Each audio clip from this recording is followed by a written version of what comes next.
ഹജിമെ Isayama സൃഷ്ടിച്ച Attack on Titan manga ആനിമേഷനിലെ main protagonist ആയ എറൻ യേഗർ. 雷の呼吸一の型霹靂一閃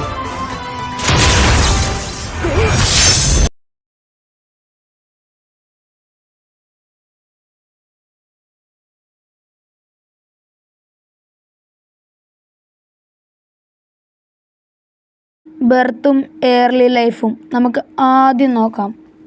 845 വർഷം മാർച്ച് 30 വാൾമരിയയിലെ ഷിഗാൻഷിന ഡിസ്ട്രിക്റ്റിൽ ഗ്രീഷ് യേഗറിൻ്റെയും കാർല യേഗറിൻ്റെയും ഏകമകനായി അവൻ ജനിക്കുന്നു. എറൻ്റെ പിതാവ് മറ്റുള്ളവരെ നിയന്ത്രിക്കാനും രൂപാന്തരപ്പെടുത്താനുമായുള്ള ശക്തിയുള്ള 9 ടൈറ്റനിലെ ഒന്നായ ഫൗണ്ടിങ് ടൈറ്റൻ്റെ മെയിൻ ശക്തി കൂടെ കൊണ്ടിരുന്ന ഒരു ഡോക്ടറായിരുന്നു ഗ്രീഷ് യേഗർ അഥവാ ഫാദർ ഓഫ് ദി എറൻ യേഗർ. വാൾമരിയയുടെ മറച്ചിലും അല്ലെങ്കിൽ നാശവും എറൻ യേഗറിൻ്റെ അമ്മയുടെ മരണവും ഇനി നമുക്കൊന്ന് നോക്കാം. എറൻ വെറും കുട്ടിയായിരുന്നപ്പോൾ തന്നെ കൊളോസൽ ടൈറ്റനും ആർമേർഡ് ടൈറ്റനും കൂടി വാൾമരിയെ നശിപ്പിച്ചു. കുഴപ്പങ്ങൾക്കിടയിൽ എറൻ്റെ അമ്മയായ കാർലയെ എറൻ സംരക്ഷിക്കാൻ ശ്രമിക്കുന്നതിനിടയിൽ ഒരു ഫീമെയിൽ അല്ലെങ്കിൽ ഒരു ടൈറ്റൻ വന്ന് എറൻ്റെ അമ്മേനെ 2 കഷ്ണമായി തിന്നുന്നത് എല്ലാവരും നമ്മൾ ആനിമയിൽ കണ്ടിട്ടുണ്ടാവും. സ്വന്തം അമ്മേനെ കൺമുമ്പിൽ വെച്ച് 2 കഷ്ണമാക്കി ടൈറ്റൻ തിന്നുന്ന കണ്ട എറൻ അന്ന് തൊട്ടുള്ള പകയിൽ ആ റിവെഞ്ച് എടുക്കാനായിട്ട് അതേ ടൈറ്റനെ തേടി പിടിച്ച് നടക്കുകയായിരുന്നു. എവിടെയൊക്കെ എന്ത് സംഭവിച്ചാലും തൻ്റെ അമ്മേനെ കൊന്ന ടൈറ്റൻ അതേ രീതിയിൽ തന്നെ കൊല്ലും എന്നുള്ള ഒരു റിവെഞ്ച് മൈൻഡ് മനസ്സിൽ വെച്ചായിരുന്നു പിന്നെ എറൻ നടന്നിരുന്നത്. ഇന്നൊക്കെ എറൻ്റെ അനാഥാലയ ജീവിതവും ട്രെയിനിങ്ങും നമുക്കൊന്ന് നോക്കാം. നമ്മുടെ വാൾമരയുടെ നാശത്തിന് ശേഷം എറൻ ഒരു അനാഥാലയത്തിലായിരുന്നു ചേർത്തിരുന്നത്. എറൻ്റെ ഒപ്പം ആർമിൻ എർലറ്റും മിക്കാസ അക്കർമാൻ എന്ന 2 കൂട്ടുകാരുണ്ടായിരുന്നു.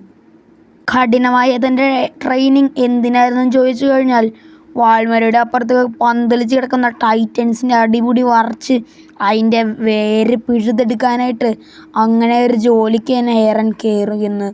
ആ ഒരു ജോലിയുടെ പേരാണ് സർവൈവൽ കോർപ്സ്. സർവൈവൽ കോർപ്സിൽ കയറുന്നതായിരുന്നു എറൻ്റെ ഏറ്റവും വലിയ ആഗ്രഹം. നമ്മളിൽ പലരും കണ്ടതാണ് ട്രോസ്റ്റ് വാറിൽ എറന് തൻ്റെ ഫൗണ്ടിങ് ടൈറ്റൻ്റെ ശക്തി ഉണ്ടെന്ന് എറന് സ്വയം മനസ്സിലാവുന്നത് ഫ്രോസ്റ്റ് വാറിൽ നമ്മളെല്ലാവരും കണ്ടതാണ്. ഈ ഒരു ഫൗണ്ടിങ് ടൈറ്റൻ്റെ ശക്തി എറന് തൻ്റെ അച്ഛനായ ഗ്രീഷ് യേഗറിന് പാരമ്പര്യമായി കിട്ടിയതാണ്.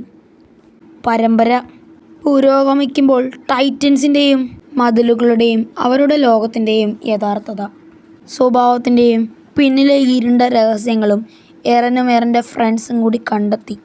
മറ്റു ടൈറ്റനുകൾ, അഴിമതിക്കാരായ സർക്കാർ ഉദ്യോഗസ്ഥർ, മുൻ സഖ്യകക്ഷികൾ എന്നിവരുൾപ്പെടെ നിരവധി എനിമീസിൻ്റെയും വെല്ലുവിളികളെയും എറൻ ഒറ്റയ്ക്ക് നേരിട്ടു.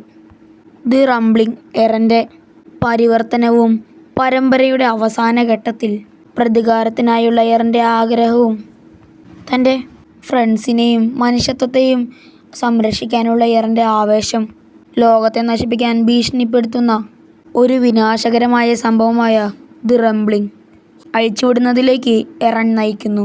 ഒരു ലാർജ് ടൈറ്റനായ ഫൗണ്ടിങ് ടൈറ്റനായി എറൻ മാറുന്നത് കഥയിലെ വഴിത്തിരിവുമായി.